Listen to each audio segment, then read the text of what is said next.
During my father's burial, when the priest was praying over his coffin, the family attorney leaned in and said something that my sister and I could overhear. Your mother gets nothing from your father's $75 million estate. My heartbeat is the only sound from that day that I can still clearly hear. The cash wasn't the issue. It was the manner in which the entire world changed in that second. Greetings, I am Nathan Carter. The year is 31. Building designer. My bro, young man. Plus, I had always assumed I knew who my dad was until that very second. Richard Carter was a man who had always kept to himself and took his time. Arose well before dawn. When it squeaked, he fixed the porch himself. Direct payment. Chauffeured a rusty Ford pickup that was far past its prime.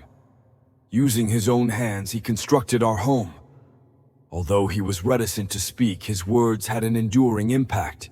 I felt like everything was spinning out of control when I heard $75,000. My mother, Margaret, had a nice expression on her face as she stared at me in despair.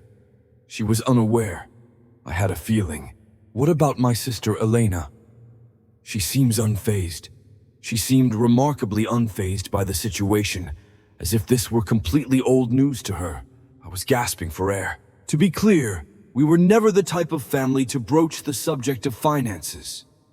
Dad was really thrifty. From the construction company he had secretly held for decades, I would have guessed that he had a small nest egg. What about millions? Is it more than one? It seemed like another world. Plus, the will, the dreaded will. It did more than tremble us. It set off an explosion. My dad left practically everything to Elena and me. Not a word about Mom, not even about the house they shared for 30 years. I wished I could convince myself it was an error. Just a typo, a preliminary version. Something that must be signed, one that may be turned back. Yet such was not the case. I could feel it. Put my name here. I was there. Notarized documents. My father's death became less tragic in that one instant, transformed into an enigma. Quite risky. The truths it revealed would affect everyone, including those closest to the subject. There was an overwhelming sense of weight in the home the night following the funeral. My mom, Margaret, my sister Elena, and I were all sitting in the living room. On Sunday mornings, Dad would polish the floor while the fireplace crackled, softly throwing long shadows over the surface. Yet it failed to provide any heat. I could hardly stand the stillness. After much hesitation, Mom eventually spoke, it not yelling, but whispering with a hint of treachery in her voice. To what extent did he leave me nothing? Slowly, I nodded. Incredulous, she blinked. Apart from the home, my mom, no. Everything is in our names. Despite everything, she remained composed. Not immediately. Rather, she reclined as if her back had suddenly snapped. She proceeded to laugh. Once only. A fragile, lifeless chuckle that failed to meet her gaze. I supported him through his debt litigation and quiet periods when he hardly spoke, and now he simply erases me. I was married to that guy for 30 years, and I reared his children. It was the first time I recognized my mom as someone abruptly cut off from her own life, rather than the serene, mild-mannered woman who baked biscuits and sang a cappella in the kitchen. Elena, on the other hand, utterly remained silent. With her arms crossed and her mouth tightened, she simply looked at the fire, as if bracing herself for a storm they had already anticipated. Was it a secret my mother had already left the room when I softly questioned her? Her hesitant turn toward me was a clue. Excuse me, regarding the will, those funds, anything at all. She took a while to respond. She lowered her gaze. And then I'll be the focus again. It was clear to me that Dad had hidden assets, she said.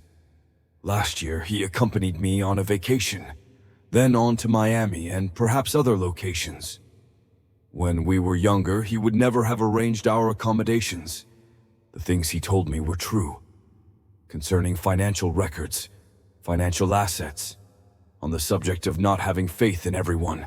Some part of my stomach grew numb. You mean to tell me that he plotted this? Shaking her head, she expressed her disapproval. Oh no, it's my contention that he was defending something. maybe even a single individual. I simply never thought he would entirely distance himself from Mom. However, the harm had already begun to manifest. I overheard my mom talking on the phone in the kitchen that night. No way, not even with a buddy. Working with an attorney. Jerome Hale, the lawyer who had deciphered the will, was the one she was contacting. She spoke with a quivering yet determined tone. What she really wanted was a copy of the first draft she proclaimed. The initial iteration, prior to the modification. When I realized that, there was no longer any sadness. It was wartime. Our house, which Dad had constructed, felt like disputed territory by morning. Mom appeared more oriented. She appeared resolute. Out came folders, documents attesting to a person's birth, marriage certificate, files from previous years on taxes. He couldn't have gotten this much money without my knowledge, she said as she rummaged through many documents. Unless his intention was to conceal it. She had a point. Richard Carter was unassuming and careful.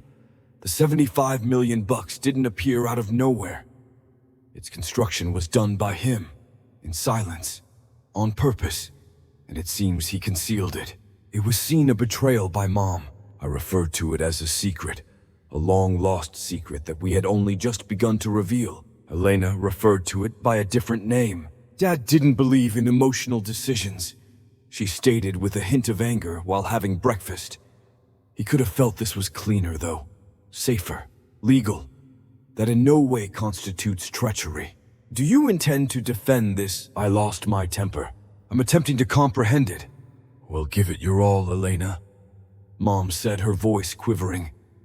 The man you're attempting to comprehend has unilaterally removed me from all that we accomplished together.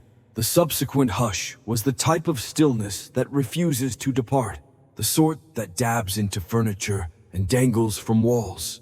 The letter followed. It didn't come in a return address-free flat envelope until 3 days later. Included was a duplicate of a Cayman Islands bank statement with the name of R.C. the assets. There is a balance of £12.4 million. It was missing from the estate records. The bequest was not made in the will. However, who signed the account paperwork? It belonged to my dad. Our family was rocked to its core by the revelation. For some reason, Mom thought Elena was keeping the truth from her. Elena denied it, but she did not reveal the location of their trip from last year. In an effort to defuse the situation, I positioned myself between them. That evening, Mom informed me in the hallway, I'm filing a formal contest. Money isn't the only factor here. The key is trust.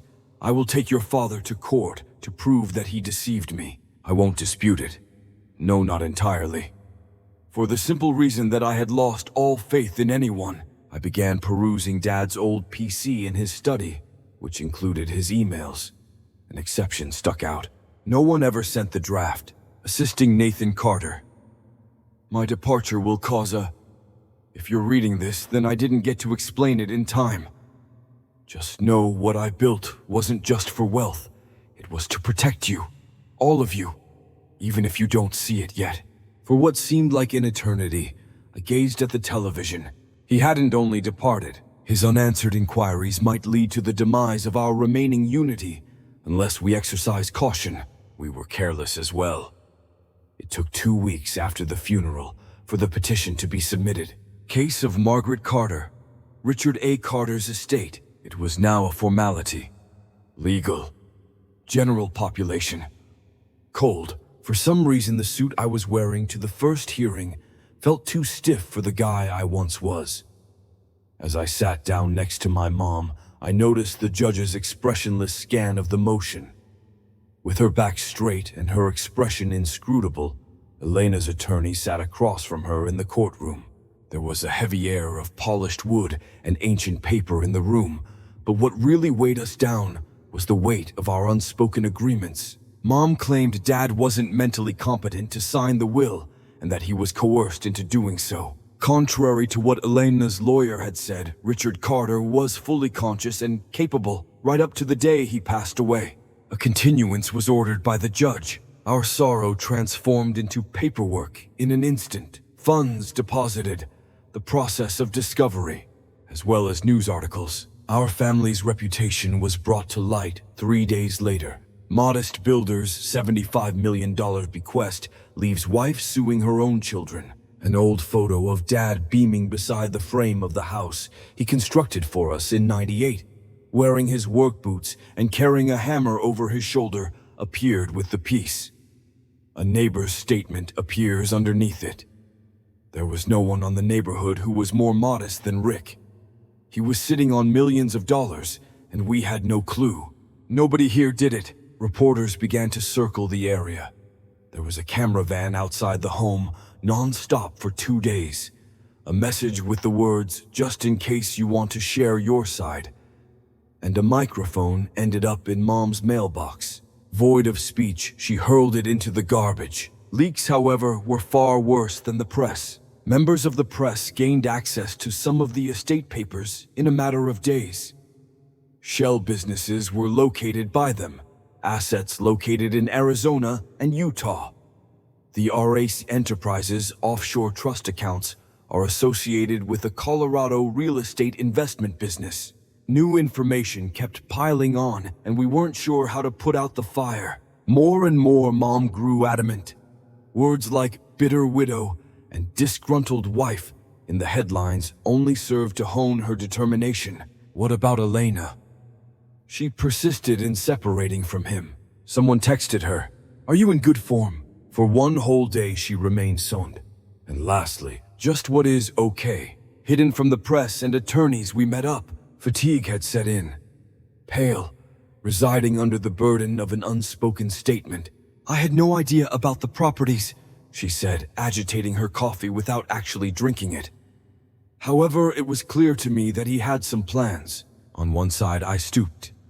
"Elena, what are you planning?" For the first time since everything began, I noticed dread in her eyes as she glanced in my direction.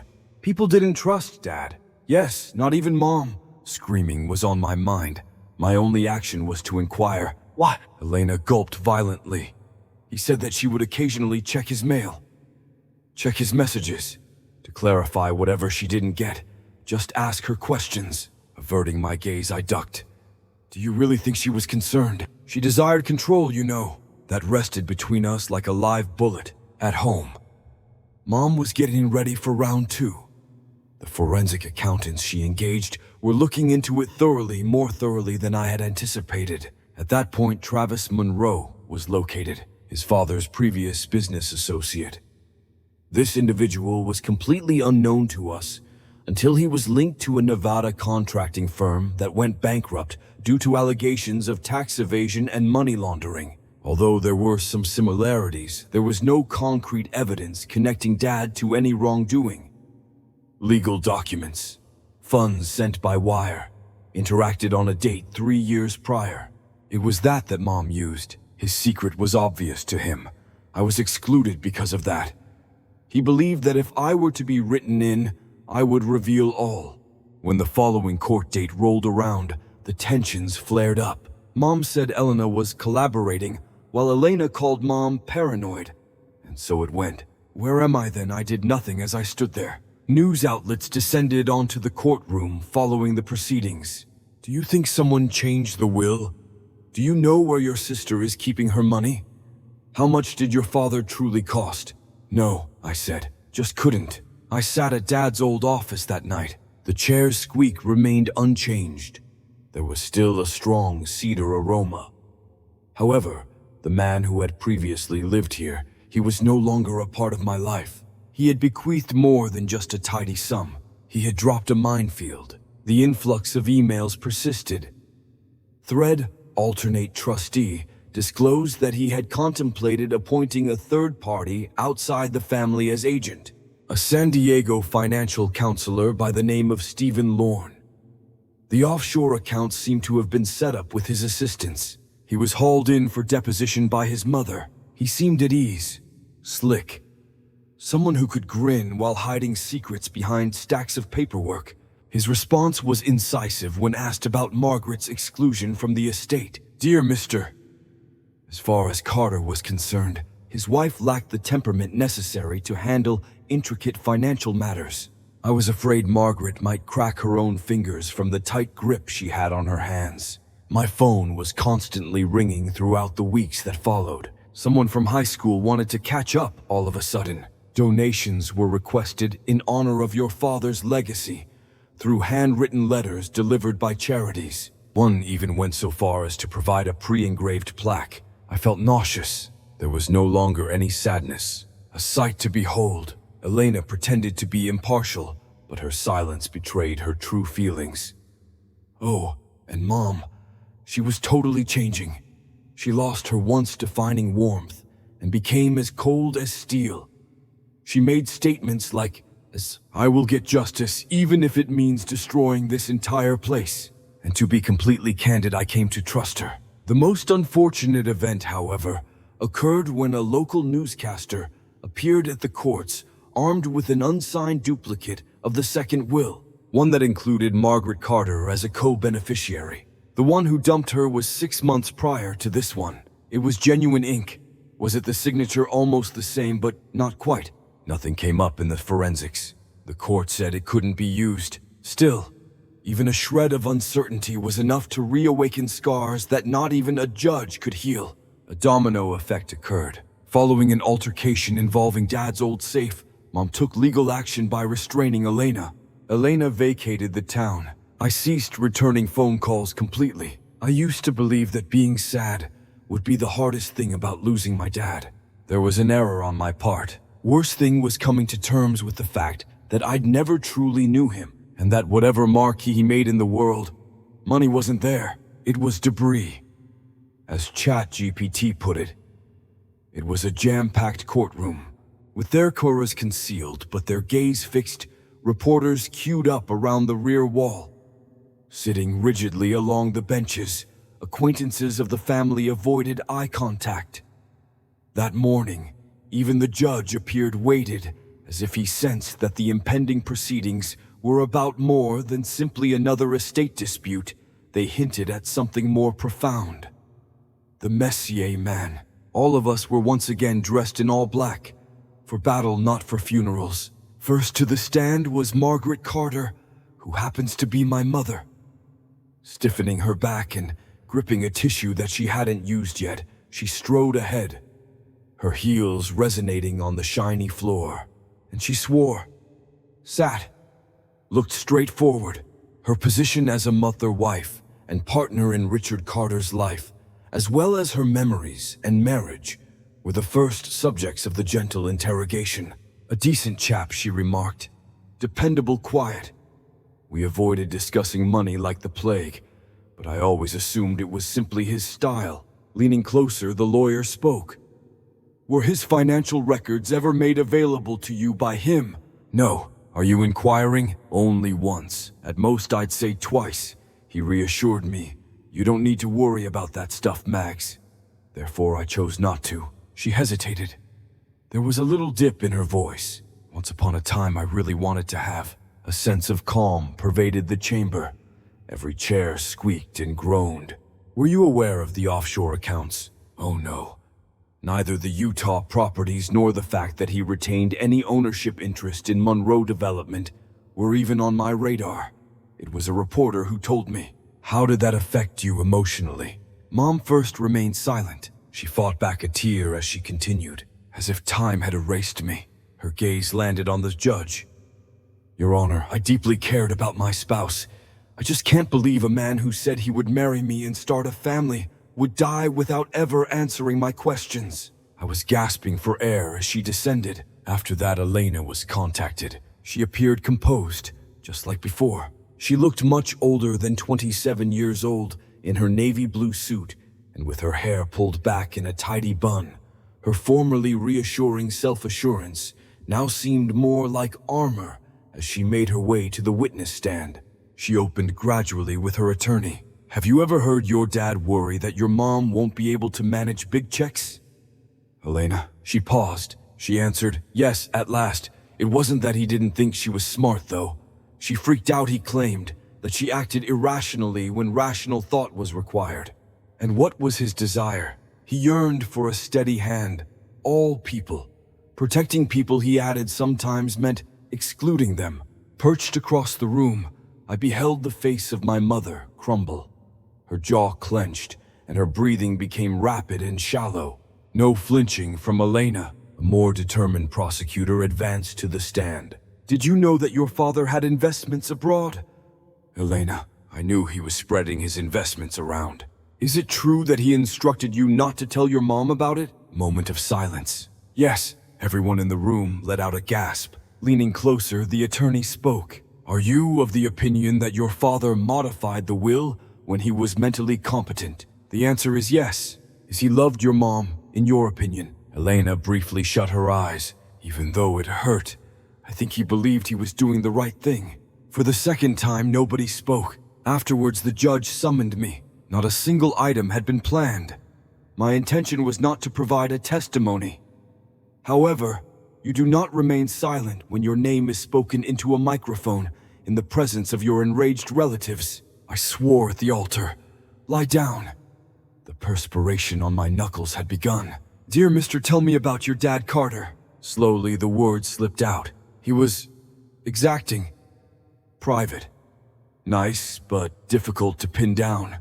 He was my driving instructor. Methods for repairing a fence. How am I ever going to be ready for this?" "Have you and your dad ever discussed his estate plans?" "No." "Were you aware of the accounts? Those shell businesses? What about the homes?" "No." Before proceeding, I glanced at my sister and mom. "However, I am aware that his motivation was not retribution. I guess he thought he was fixing something that needed fixing, but that we hadn't noticed was broken." It was clear that the attorney was not pleased. "Do you mean broken? We rely on it. Our mutual comprehension. He probably didn't mean for us to quarrel over his possessions. I believe he was hoping that we might find a way to celebrate it as a team." After that, I took a pause. Then on top of that, he was obviously wrong if that was his intention. If anything further needed to be said, the judge inquired. I took my hand out of my pocket, a sheet of folded paper. I carefully unfurled it. This was in his toolkit, I discovered. "Just in case," was the label he put on the Ziploc bag he left behind. "I'm aware it doesn't have any legal weight. Still, it might convey more than the will ever could." So I read it out loud. "Nathan, I assume you're furious since you're here reading this. It's all right. There were times when I erred.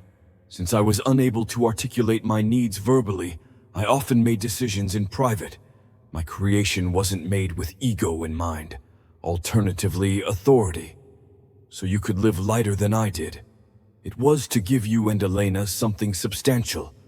Because my love for your mother waned, I made sure to include her. I didn't want to risk losing her while I was still alive, so I left her out of it. I was worried she would resist my wishes. I ended up losing her nevertheless. Money shouldn't be your defining factor. Allow the truth to mold you. Warm regards. Dad," I said. The judge remained silent. No judge can do it. However, the atmosphere changed. Over everyone's heads, a hush descended like fog. "Yes," the lawyer agreed. "There are no more inquiries." I got off the stool. There was a noticeable thinness to the air. Cameras continued to flare outside. But on the inside, after much teasing, a secret was ultimately revealed. For the first time since everything started, my feelings of longing extended beyond my father. I hated him, unfit for death. But you did it by abandoning us with a riddle that lacked a clear answer. A legacy that faced us with a choice loyalty, or truth evidence, or faith. We were consistently falling short of that option.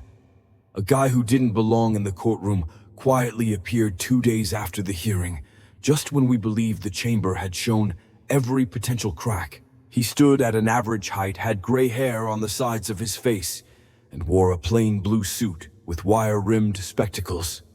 He remained silent as he sat in the very back row of the hearing room.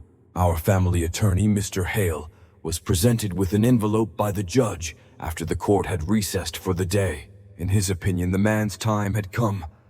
Rick would have preferred it told correctly. In the very lobby of the courtroom, Mr. Hale opened the package. My gut churned at the sight of the 6 written papers, thumb drive, and the horrifying business card that were inside. Monroe Travis previously co-founded the contracting firm Carter and Monroe. A name that had only ever been murmured in court records up to that point in time had never been spoken aloud. A squint formed in Mr. Hale's eye. "Would you want to go on record, please?" A nod from Monroe indicated agreement. "That much is due to him. Me, Mom." Elena and our separate attorneys met that evening in Hale's office. No news outlets. Down with court recorders. All we had was a secure room and the impending revelation. Like a man about to confess in church, Monroe perched on the edge of his chair, clutching his hat with both hands. "I began our journey in 1994, he started.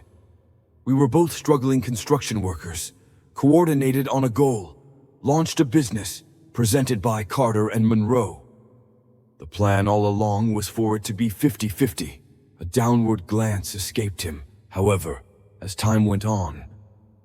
Rick desired a more sanitary option. He had issues with the way a few of our clients handled business, the transactions that need payment in full.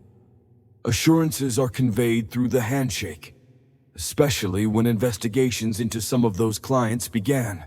Mom arched an eyebrow. "Looked into, in order to clean, theft of funds, the typical grime," Mr. Monroe went on. "I was informed by Rick that he desired to go, predicted a covert acquisition of my assets, and then vanished. Get a new business up and running under a fictitious identity so he can shield his family from legal trouble." Down the table came the thumb drive, which he slipped. "These are electronic messages, legal contracts, the evidence. No, Margaret, Rick wasn't trying to keep money from you. He was trying to hide it from the Internal Revenue Service, shady contractors, and his old business partners who threatened him when he left." Elena drew nearer. "Do you mean to imply that Dad was in danger?" Monroe, with weary eyes, nodded. "Danger was present. The genuine article. So he transferred some assets to a foreign country. He wanted to make sure your identities wouldn't be linked to whatever happened to him, not because he didn't trust you, but because he wanted to avoid any suspicion."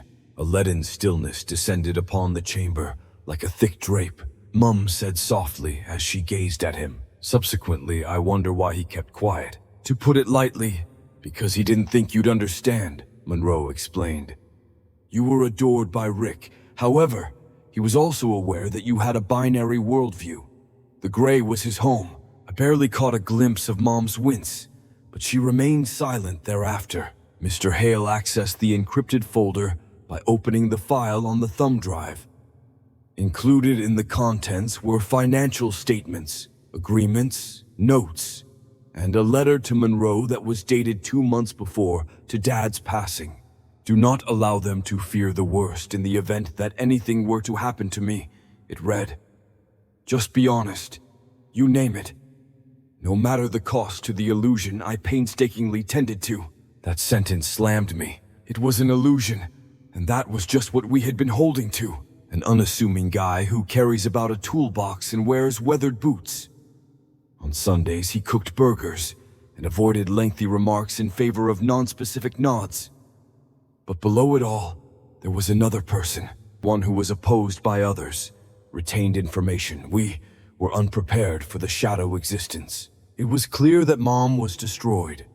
Even though it had changed form, the treachery remained. Adapted new form. She wasn't meant to be. She was shielded from harm. The outcome, however, had no discernible change. She said, "I could have assisted him. Had I been there, I would have pulled him in." A nod from Monroe indicated agreement. "That is what I think. Not Rick. Perhaps he let you down in that regard." Elena seems taken aback. "Why is it at this moment? Just what is the point of coming forward?" Monroe locked gazes with her. "Just because your mom was on the verge of destroying what he had worked so hard to create in an attempt to establish a falsehood. The truth, no matter how painful it may be, is always preferable to falsehood." It was Mr. Hale who sprang to his feet. "Things are different now." He had a point. Even if Monroe says that is the law, the court might not believe him. The digital trace, however, was authentic. The agreements were formalized, the cash find out. Dad wasn't only a guy of mystery. He erected a gloomy castle in the hopes that his loved ones would never notice his handiwork in defending them. And at this point, we stood amidst the ruins of that stronghold, determining whether we would reconstruct or set fire to the remnants. The last stratum had been unearthed, I had assumed. The confession of Travis Monroe seemed to me to be the final shadow cast on my father's secret existence. Though I was mistaken, something I found a week after Monroe came out blew everything to smithereens once again. Something as basic as a recollection served as the catalyst. A picture that Elena had shown me a year ago sprang into my head. An expanse of shoreline, a meal on the roof, with a mojito in one hand and the sunset in the background. She smiles. It has to be Miami, I thought. On the other hand, the picture data's embedded location tag revealed a different story. Welcome to Grand Cayman's, Georgetown. I didn't give it much consideration when it happened. After selling off one of his lesser firms, Elena informed me that she and Dad went on a quiet trip to help him clear his thoughts. It seemed innocuous, she said, even more lovely. Now that we knew all that information struck us differently. I was unable to release it. I revisited the old images that she had provided through our family cloud. Observed her boarding a private charter plane. Another showing Dad standing outside the window of a meeting room with a group of strangers wearing suits. It was confirmed by the timestamps. The journey took place 2 months prior to Dad revising his will. It was hard for me to believe. I decided to inquire about it. I turned around and called out to her as I cornered her in the driveway of the house where we had spent our youth. Can you tell me what transpired in the Caymans? Her body tensed up. They stared directly at me. Why are you inquiring at this moment? Simply put, I believe you have more knowledge than what you've revealed. There must have been a purpose for Dad taking you there. And I have the impression that you've been concealing it from both Mom and me. Initially, she remained silent. Afterwards, she finally spoke. He insisted that I sign paperwork. I felt queasy. Which documents are these? She lowered her gaze.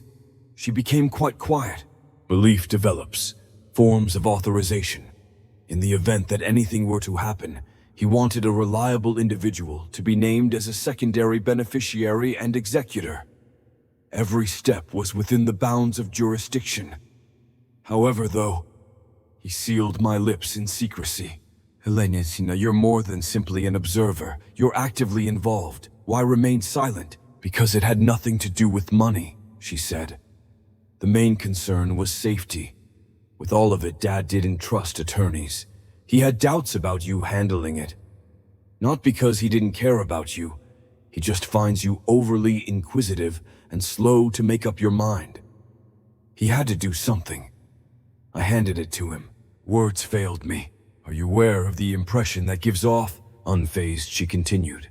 Like a person who carried out her father's last desire. That was my protest. Oh no. The attitude of someone who believed she was superior to everyone else. We hadn't really checked Dad's safe until that night, so I took out a storage disk, re-encrypted directories. The difference this time is that under the personal folder, I discovered audio files, dictations he took in the months preceding his demise. On the first one I clicked. I was pleasantly surprised by how well Elena managed the Grand Cayman account. She posed challenging inquiries, showed no fear. It worries me that Nathan will take it personally, but I believe she will keep things stable while I'm gone. Transparency, in his view, is love. In my opinion, it's a weakness. I was gasping for air. To another, I skipped. Even now, Margaret checks her mail. My gut tells me she's trying to help. However, the offshore relocation is something I am unable to disclose to her. She will force me to reverse it if she finds out, and that may ruin everything. Lastly, a video clip. This is terrible. That I am unable to confide in my own wife is something I despise. But if things go wrong, I also despise the idea of her being involved in anything. No problem, Elena will get it. Hopefully Nathan will pardon me. In due time. The sound of the word was sharp. Upon my second confrontation with Elena, accompanied by the recordings, she failed to refute my accusations. Once the case was resolved, I was going to inform you. Mom finally gave up fighting anything after that. I simply choose not to detonate anything. It was already done, I told him. You accomplished it in silence. We remained still for what seemed like an eternity. After that, she said, "Do you believe I'm the antagonist here?" I beheld her, my sister, in whom I had once placed my complete faith, and I spoke the most truthful thing I could muster. I'm at a loss for words. Coy was the atmosphere during the subsequent court hearing. A formal review was initiated following the disclosure of Elena's participation with Dad's accounts. She may have a conflict of interest as both a beneficiary and a secondary executor, which compounds the problem with the will. Mother's legal team launched an aggressive campaign. Elena was portrayed as an accomplice in the plot. Someone who had undisclosed influence over Dad's actions, managed his money behind the scenes, and helped conceal assets for her own benefit. According to Elena's attorney, her client was following orders, that she did not get an unfair advantage, that her actions were entirely recorded and in accordance with Richard Carter's goal. However, the impression remained unaffected. It was gorged by the press. Did Elena Carter have control over the Carter fortune? Prior to her father's demise, a shadowy daughter investigates. Her public appearances came to a halt, deleted all of her social media accounts, transmitted to a new county with a rental property. What about our bond? I'm gasping for air. We were really open with each other. There was now complete quiet between us. Knowing she acted loyally was the toughest, the most excruciating aspect, rather than avarice. No ill will. I mean, come on. Firm belief. In her mind, she was acting morally. Perhaps in her own perverse way, she was. The concealment of the truth from us. However, she did more than save her father's legacy. We were meant to construct one together, and she ruined it. On a wet Tuesday morning, the decision was handed out, with our umbrellas pouring and our clothing sticking to our skin. Like the weight of everything we'd brought with us, we silently made our way to the courtroom, which was drenched in rain. Just the two of us this time. There are no reporters peering over fences. There is nothing within but the icy chill of finality. Nothing moved in the courtroom. The judge appeared heavier, as well as if the mental and emotional strain of this case had taken its toll on everyone. Prior to speaking, he rearranged papers, fine-tuned his spectacles, and cleared his voice. "This matter has been long and difficult," he said, his voice calm and cautious. Deeply concerned for the family involved, not only the court. In my mother's arms, I could feel her tension. Elena remained still, 3 rows behind. Judgment was forthcoming. The court cannot, in good conscience, disregard the surrounding circumstances, which include new evidence, documentation of offshore accounts, and testimony from parties involved, even though Richard A. Carter's last will and testament is valid under state law. At the time, I was unsure of its meaning. It seemed nevertheless distinct. Success followed the verdict.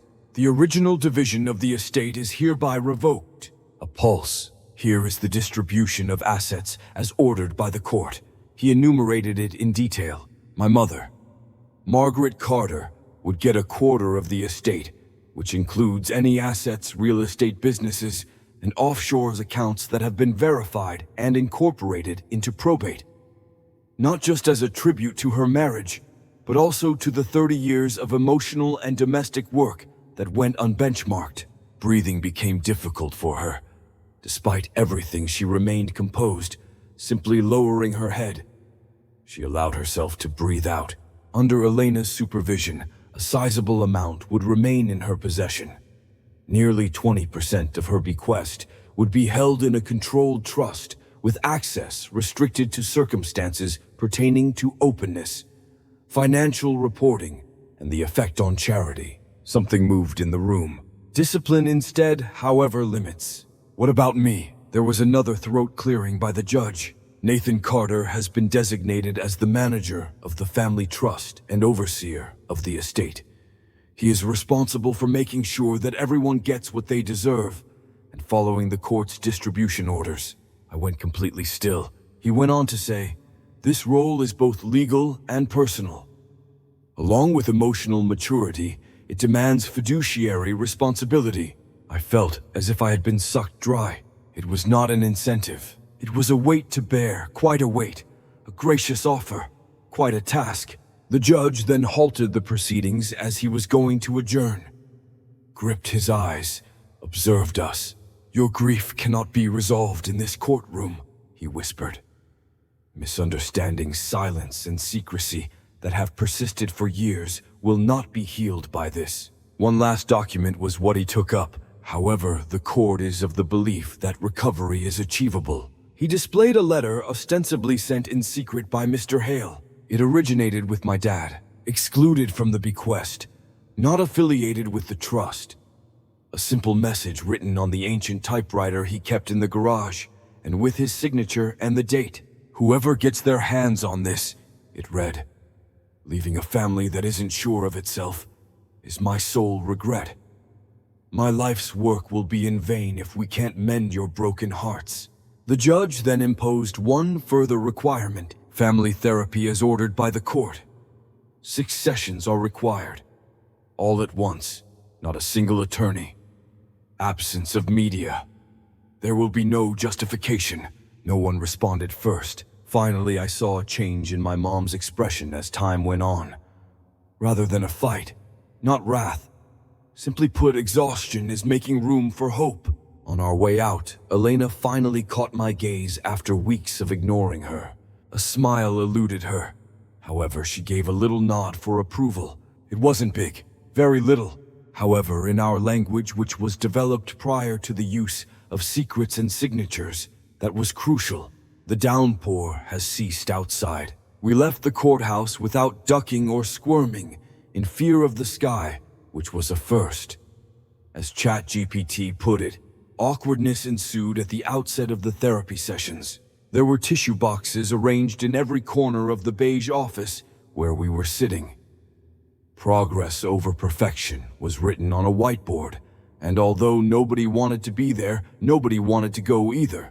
Nobody spoke in the first meeting. The second one we debated. On the third, an item broke. There was no big deal.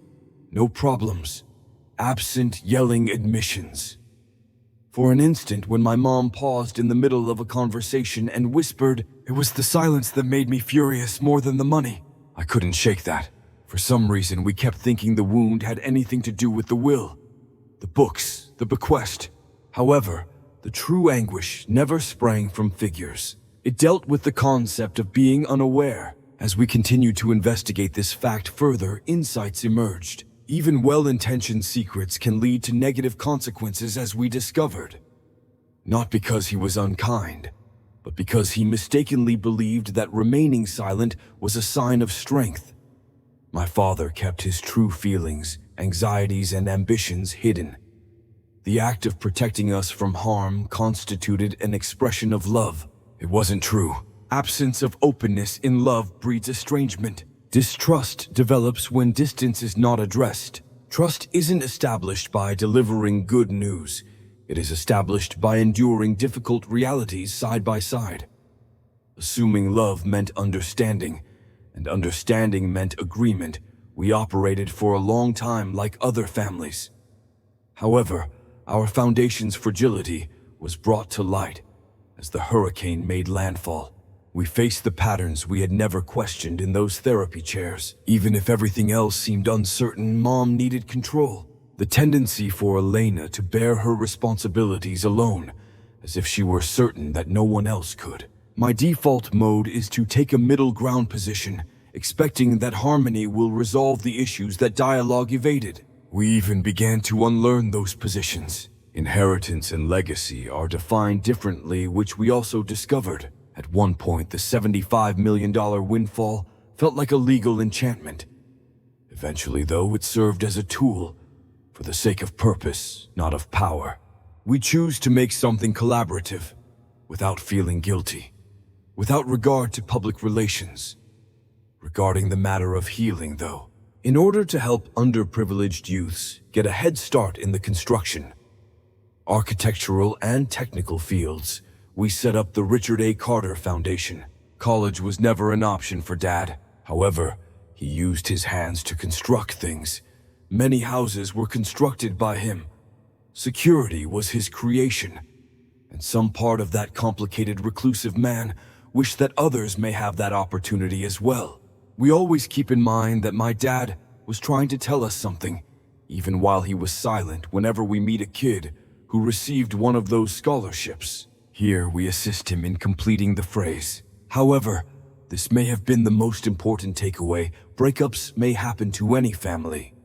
The good news is that every household may decide for itself to subsist in the crevices, or to start over. We decided to start over. We aren't going to act like everything is great right now. Things may still hurt sometimes. Even on dinner times, Mom won't mention Elena by name. Some days I just can't shake the feeling that my dad is talking to me, telling me everything that happened and why he never told me. However, fresh days are also there, days that bring us joy once more. Instead of following the instructions of a trust contract, we get into an argument over Thanksgiving dinner, in discussions centered on the future rather than the past. For a long time, I believed that a father's legacy consisted of his possessions. Finally, I understand. The key is to figure out what to do with his belongings. Money dwindles. Property deteriorates with time. The permanence of printed signatures fades with time. However, the effects of healing are long-lasting, and each time we avoid making assumptions in favor of speaking the truth. Avoid being silent and choose forgiveness over pride. His legacy lives on in our regard. Not only the guy he was. Despite his imperfections, he made an effort to maintain the unity of his family. My mom, Elena, and I stood on the steps of a newly established Detroit vocational school last week. It was the inaugural location to receive full funding from the Richard A. Carter Foundation. Reports were non-existent. There will be no grand unveiling. Our little family of 3, observing the arrival of students to a facility that my father would have been delighted to have contributed to. Mom extended her hand to take Elena's, retained it. An unspoken clasp spoke louder than any apologies could. Looking at them together, I didn't see a broken family for the first time in what seemed like an eternity.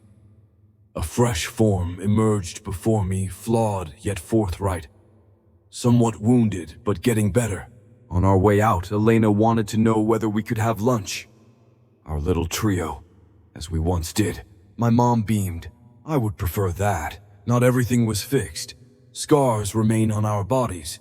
However, we now also bring clarity, which is stronger. Additionally, the option. The narrative began in a way that was not up to us. However, the way it progresses is entirely up to us. Perhaps that's where the true legacy resides.